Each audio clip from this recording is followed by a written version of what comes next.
Hi, I'm Melba and I'm in my super tiny garden, and I want to show you 5 things that I do in my garden to take it from nothing to this little tiny oasis. And these are easy things that you can do and apply to your garden and have it transform instantly.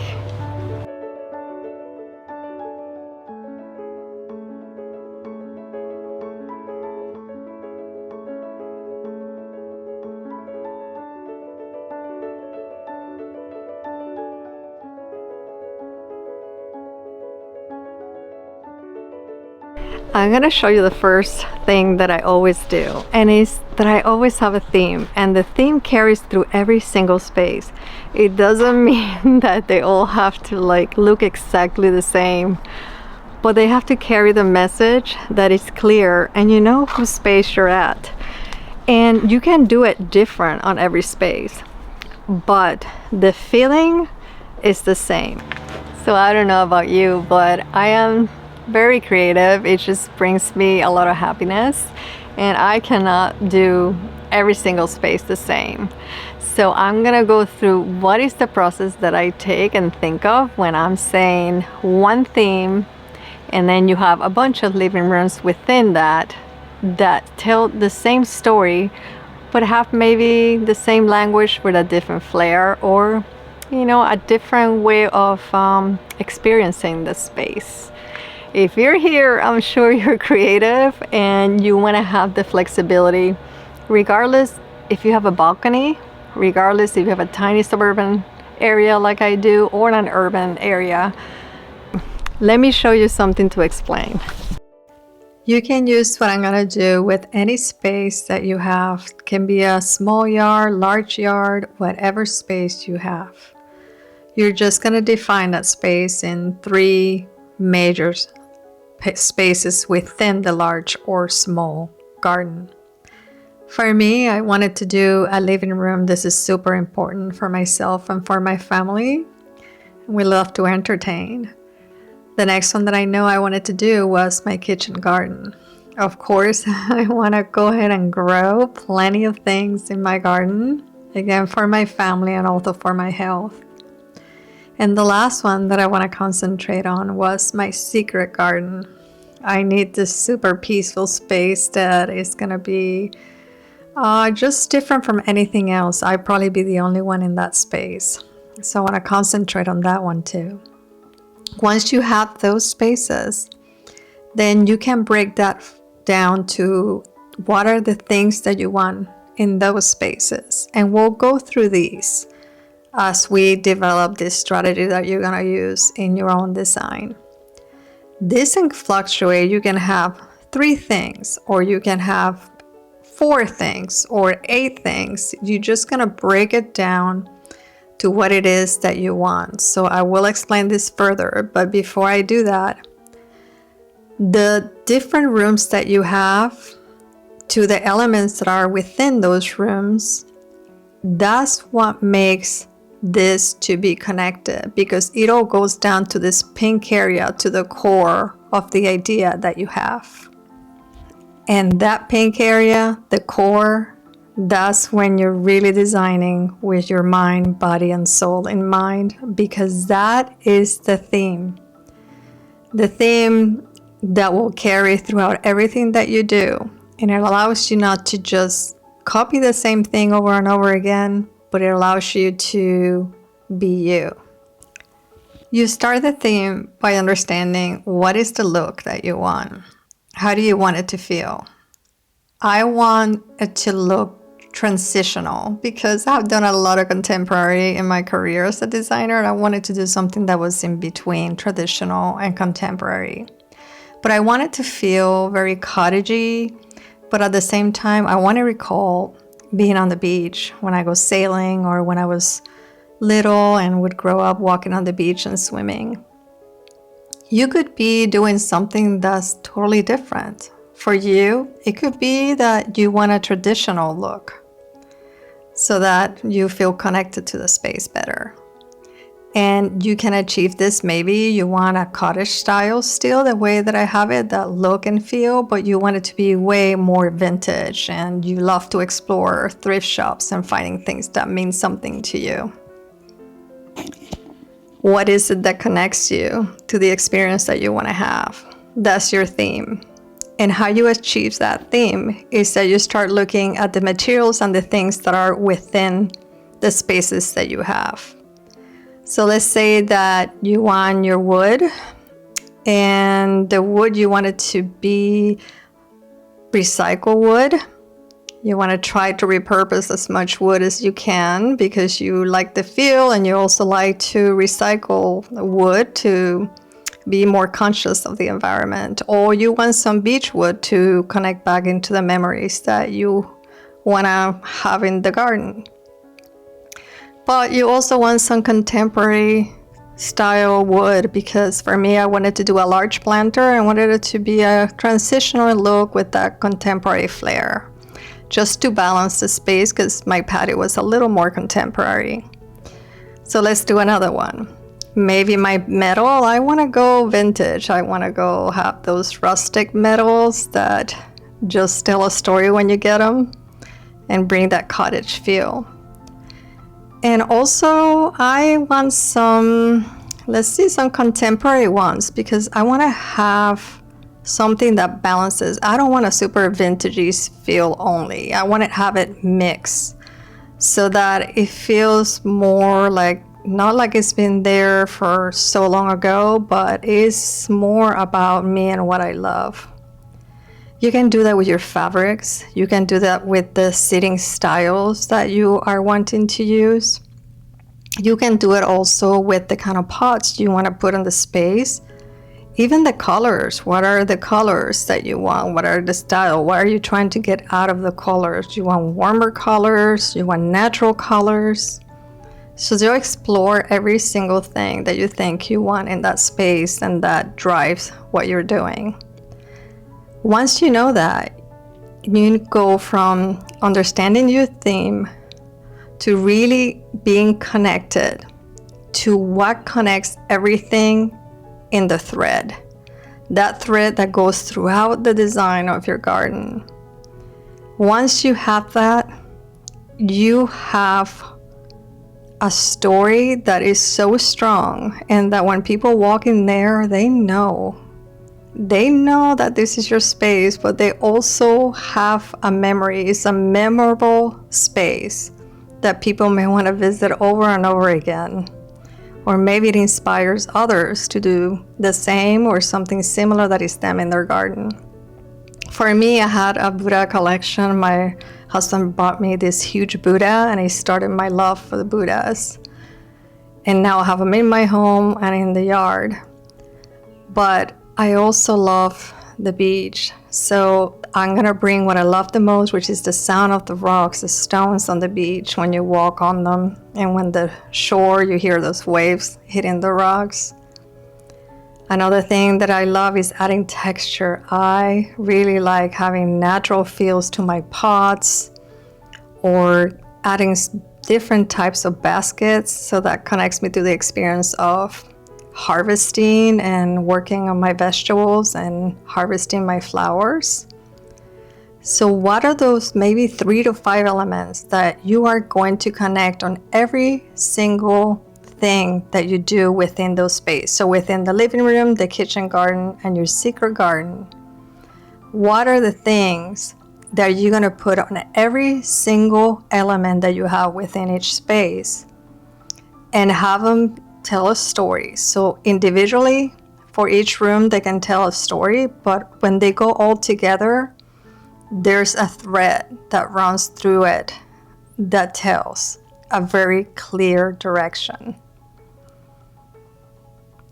So what are the things that you can add that you can place this thread on? In my living room, it may be that I have a sitting area that I want this to be included in.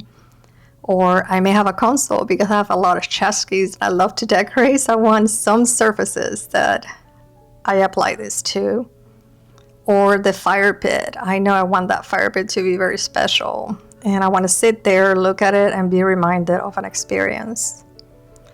Maybe in the secret garden, you don't want to work as hard on annuals. So I have perennials. I have a really cozy sit, because I'm not going to have like a big living room and there I don't have the space. Maybe I have a potting bench because I don't want to walk all over the yard to find tools. I want to have them very handy. In the kitchen garden, I have garden beds that I'm going to include. But I also think that I want to have a pollinator garden because I think that's critical to me. And let's see, I can have in the kitchen garden also, I want to have a path. So the pathway is very clear and is defined and becomes the background of my entire kitchen garden. But I also want a table that I can work from. And there's a lot of other things that I have within the garden beds. There are other elements that are within those. But once you have your thread, you have your story. That story will run through your garden and it will carry through all the details that you place. So it doesn't matter how much you break this down, it is going to carry the story of your life, of what you love and who you are. When you design, this is the time to never be like anybody else. This is the time when you are everything, when you create your story. Having a space that is peaceful and that works for you comes down to how you plan it. And the layering of the space from your Buddhas that you place in every single corner that's important to you and experience it and is subtle, but you know they're there and other people may not notice them, but you notice them. So the mix of materials that you bring into the space, they don't have to be perfect. They just have to tell a story. Every day when I walk in the garden, I can hear the rocks beneath my feet. And the feel of that reminds me of the days that I used to sail and smell the ocean. Every little corner that I grow and experience in the space, it just brings something that's deeper than I would ever get. Here is a fireplace. The fire pit is what I selected because I wanted again to have that stone that is just not only beneath my feet, but is something that I experience when I'm sitting down more a little bit to an eye level.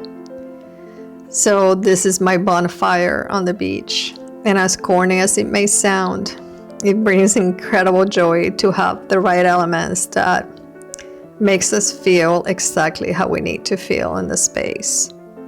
Once you're clear, the pots, the console, the fire, the flowers, all of the elements that you've worked to understand how they fit in your life become part of what you experience every day. The garden will flourish because you have made it be part of who you are, and you will attend to it more. You will enjoy it more. The textures, the different recalls of what you love, the gardening and collecting flowers and vegetables will become an exciting part of your life. Design the garden, a garden that is for you. And when it fits you, it fits your loved ones. So this is my trick. This is what I use throughout my space. Everywhere that you can look in my garden, this is sort of the rule that I follow, and why people, every time they look at my space, they go, I thought your space was so much bigger when I see it on the internet and come here and it looks so big, but it's really a little space. I'll put the plain one here before I actually planned it, and look at it now. There's a lot of things within this garden, and you don't have to be super organized, but if you do these little steps, I think sometimes you can transform your experience within that space. The biggest thing that if you want to apply one of the things I'm telling you, do this one, and it's the method of 3. And think of a triangle, and a triangle has a lot of stability. It just looks like no matter what you do to it, it's always going to be stable. And when you frame your space and your corners using this method, you're gonna see it changes the look and the feeling of the garden.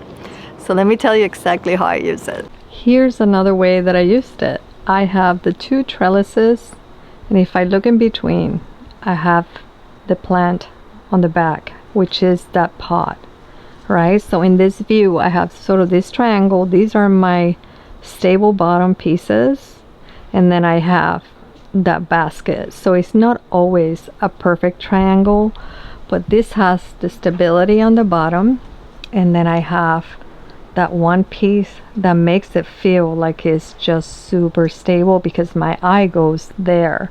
So it passes this and goes back to that basket, and it gives it a sense of depth, right? But if you look at it and you step back, guess what? You have those 2, and then you have the basket that's attached to a tree. So there's your larger triangle. And that again starts becoming layer by layer, giving it dimension and feeling like it's way bigger, and it's really, really not that big. So once you do the back, you step forward and you get closer, and then you're doing it again. Here's the triangle, here's the bottom, which is these 2 pots, or you can count that pot in the bigger picture with the garden bed as one element. Here's a little pot with plants, and here's the other one, which is attached to the tree, but I'm zooming in, and then I have another triangle, which can be this, or it can be this with all of that.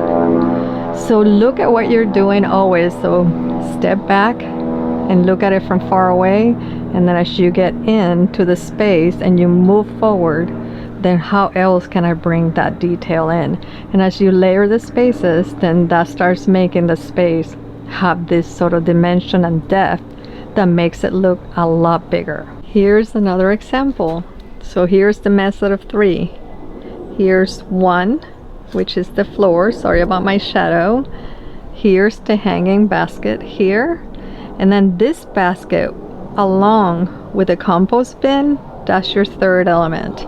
So if you look at all of them together, they tell a story and create balance. This element here is part of the tree, so that's the big element, but visually it's the 3 that come together as one.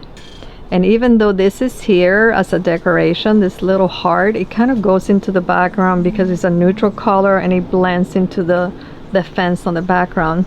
So I visually just kind of see these 3 elements, and that's why this little corner feels really nice and cozy. So here's another example.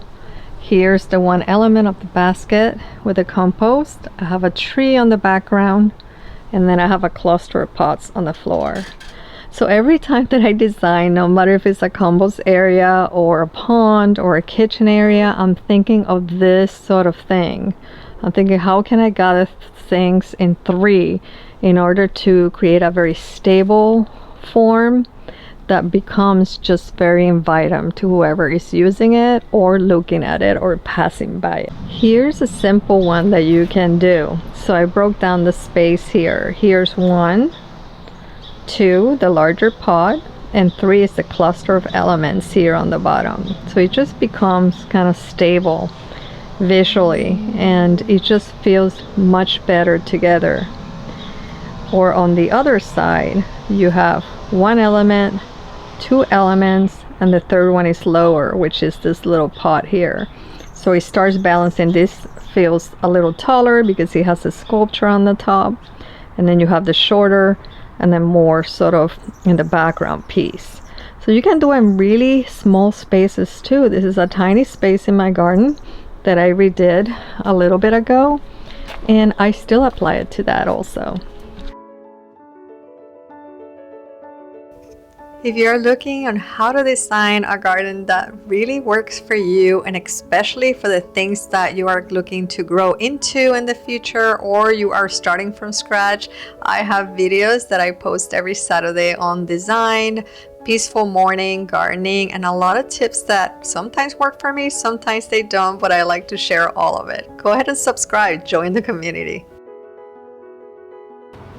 Lifting is where it's at, and I will tell you why. If you decide to design in your home, it is no different from designing in your garden.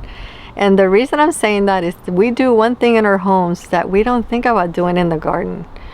Things visually, we lift them up. If you think how you place a sculpture on a pedestal, or you place a lamp on books, or a vase or something, a plate, you place it on something to lift it up.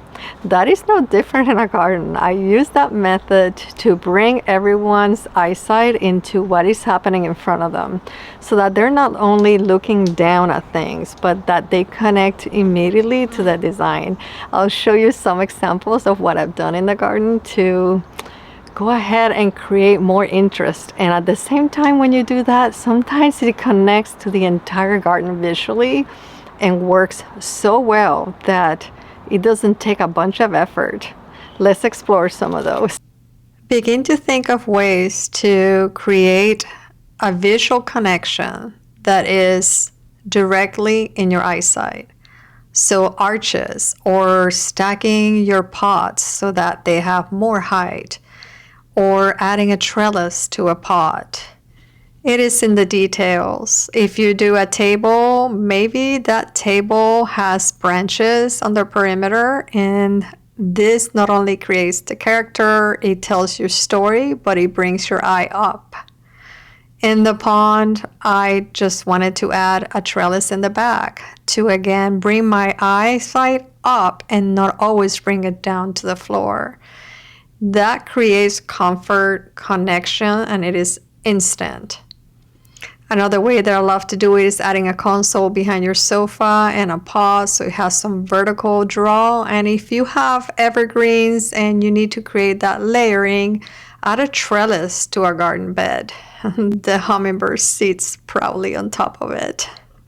I've spoken before about the trellises on this bed that I added just to delineate and bring more interest to the tall garden bed so you can see it from a distance, but also even a rose tree. I love adding rose trees throughout my garden. It just brings a whole nother layer.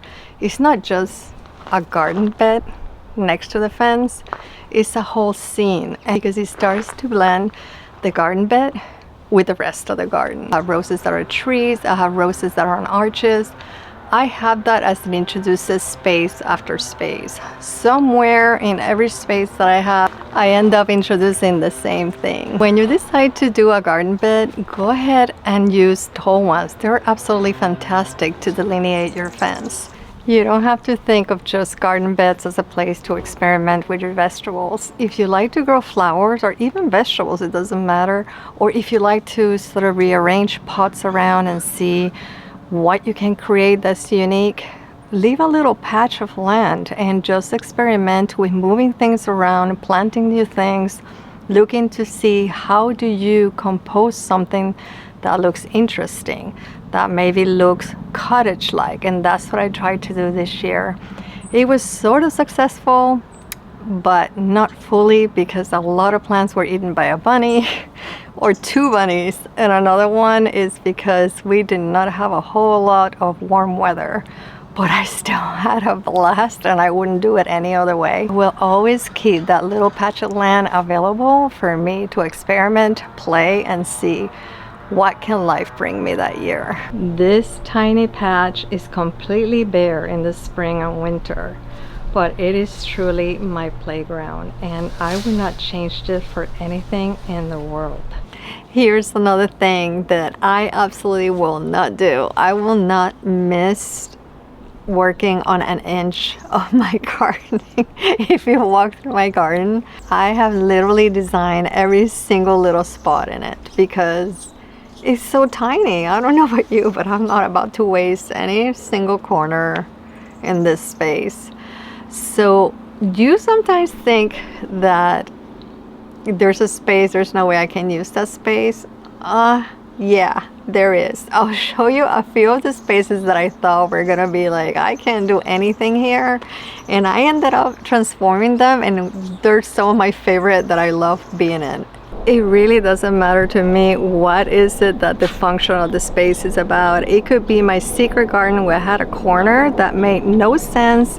It was at the end of the entire garden and I don't want to waste it. Or it could be where I have my compost. My compost was a space that I did not want to use because it was so hard to get to it. But I ended up turning it into something that was very special, and I look forward to composting even more. This is the first spot that I had that was a complete mess. It was my worm compost. It was not level. I had a drainage to think about, and I didn't know how to bring it together. And I figured let's bring all the things that I'm talking about in this video. I used the stone idea that I have on the rest of the garden and created a path. Even though it was a tiny path with 3-4 stones, it just gave definition of a destination. It took you somewhere into this beautiful little oasis now that holds my worm compost. And now they have a beautiful garden to be part of. I added some plants, potted, and baskets that along with the tree just made this really cozy environment. Now every evening I look forward to bringing whatever scraps I have to feed the worms, and they give me back whatever I put in it, and I get amazing worm compost that I put back into my garden. This non-usable space has been transformed and is one of my favorites now. Another space that I really struggled with was going into the secret garden. Right at the end of that arch on the other side is a space that just dead end, and I did not know what to create in there. So I took the same rules and applied them. I decided to use the leftover stone I had from the pond. I leveled the ground, placed all these stones like a jigsaw puzzle, and then added sand to go ahead and level it really well. Now I had this amazing space to figure out my functions and what are the things that I needed the most. And I knew I needed a potting bench so I could have my tools really handy and be able to garden there. So I gave my husband a sketch and we ended up building this potting bench that has some transitional lines so that it's nice and warm, not super modern. It keeps with the rest of the garden. And then the vintage woods and hardware really just made it come alive. Now I love to garden in here. I just enjoy being in this corner because I have everything handy. But I also love to use this with the sitting area I decided to create in order to just rest. If I wanted to stop and read or have a cup of tea, it just became such a cozy spot. That side table I would create in another video. If you want to check it out, I will link it below. It is one of my favorite live side tables. Sorry about the noise in the background, but this is reality where I live. It is tiny because I'm in the middle of the suburbs. But this is a bonus one that I'm gonna give you, and it's because I am living it. I am living proof that this happens, and it is that you need to be flexible, because I am not the same person that I was 5 years ago, and my husband is not. As we get older, things change and we have to adapt with it. And you gotta be flexible and know that sometimes things have to transform in a different way as you age, or as something comes up. Maybe you are not feeling as well, or spiritually you need something different, or you have learned a new skill and you want to go ahead and try something new. So please be fluid and understand that sometimes we can do all this planning, and 5 years from now or a year from now something could happen and things change. That's why I have, my mindset reset planner. I believe that it starts with you knowing what your needs are, and that's why I give that completely for free, because it is way more important to understand your needs than it is just to design to have a beautiful garden.